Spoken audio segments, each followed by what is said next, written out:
Урматтуу төрага, урматтуу жыйындын катышуучулары, мен жалпы Сузак районундагы селден жабыркаган адамдардын баарына көңүл айтам.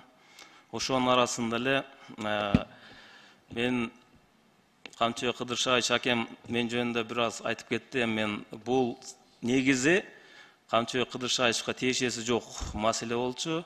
Бирок ошо Барпы айылында, Сузак айылында сел жүргөндө тилекке каршы заседанияга мен катыша албай калдым. Иш сапары менен. Мен ошо жерде сөзсүз түрдө мен да бул маселени ошо жердеги элдердин көйгөйүн айтмакмын.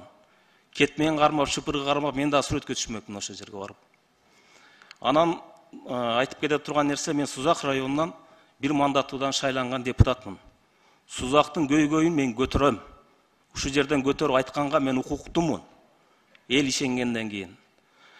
Мен сизди сыйлайм канчаке, бирок ошондо ар бир нерсени мен Ата журт партиясынан келген жокмун. Же болсо парламентте эл сыйлап, шайлап келген депутатмын. Ошондуктан элдин үнүн мен ар дайым көтөрө алам. И көтөрөм дагы.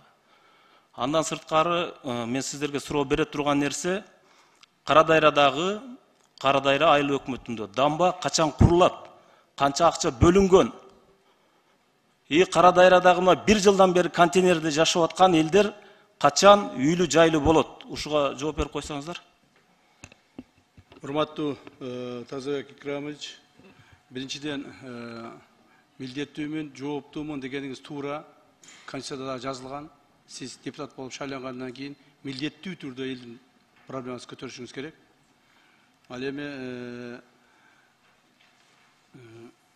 жана айтып атпайсыз, мен Ата журттан шайланган эмесмин деп. Ата журт партиясы кошкондо шайланмаксыз. Ал партия сизди кошкон жок да, туурабы? Ошон үчүн Ата журтка давайт таш ыргытпастан өзүңүздүн жумушуңузду кылыңыз. Мен өзүм жумушумду жакшы аткарып атам. Жакшы аткарганыңызды көргөн жокмун. Экинчиден, ошол сиз айтып койдуңуз, туура айттыңыз.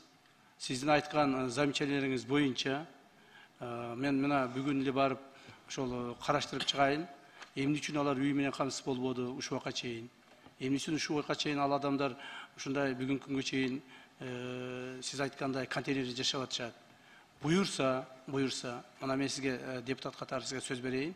Эгерде ошондой случайлар боло турган болсо, биз Карадайра айылында жашап аткан, контейнерде жашап аткан адамдарды жылдын аягына чейин сөзсүз түрдө үйгө киргизебиз. Рахмат. Мунуңузга чоң рахмат. Анан Дамба качан курулат? Анан кийин сөздү көбөйтүп, ар нерсени кошуп сүйлөй бербең. Рахмат. Мен өзүмдүн оюмду айтып атам.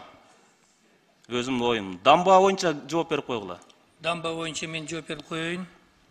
Карадария дарыясы бул приграничный дарыялардын арасына кирет. Анын статусу өзгөчө. Бул Чу дарыясы, Карадария дарыясы дагы ошондой статусунда.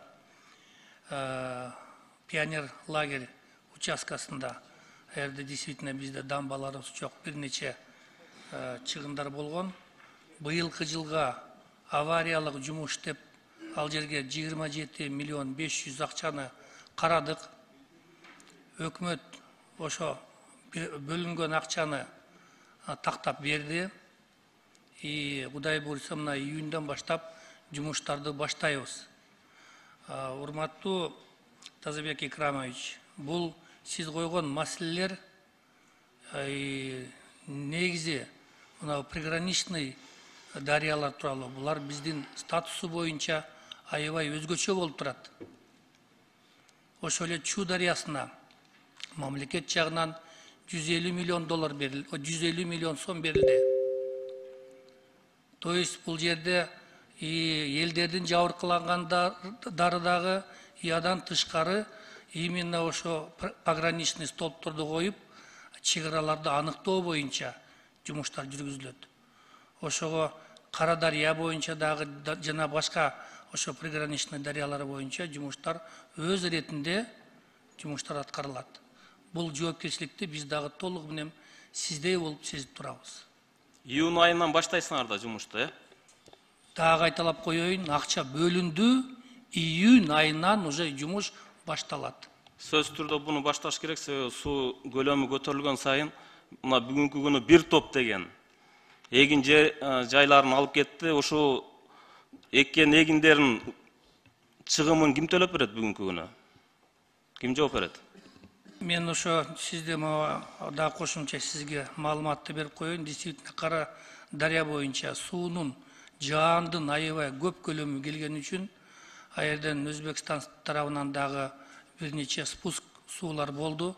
Ошо келишимге ылайыктуу болуп, ошондо 350-400 кубка чейин Кара дарыянын көлөмү көтөрүлдү.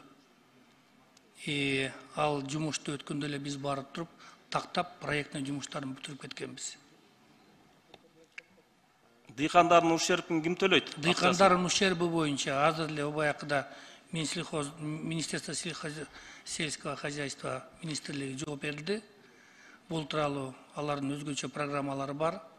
Ошо программалар менен иштеп кетишет. Жай ичи үйлүү жайлуу болот экен да ошондо Камчыке, Жай ичи үйлүү жайлуу болот экен да контейнерде жашап аткандар. Неменен переспрашивать атасызбы? Же укпай калдыңызбы? Контейнерлер боюнча. Не бай укпай калдыңызбы? Айттым го мен. Кудай буйрса, быйыл жылдын аягына чейин жай ич эмес, жылдын аягына чейин ошол сиз айткан контейнерде жашап аткан адамдарды учетко алып, карап, мамлекет тарабынан жардам берип үйлүү кылабыз. Түшүнүктүүбү?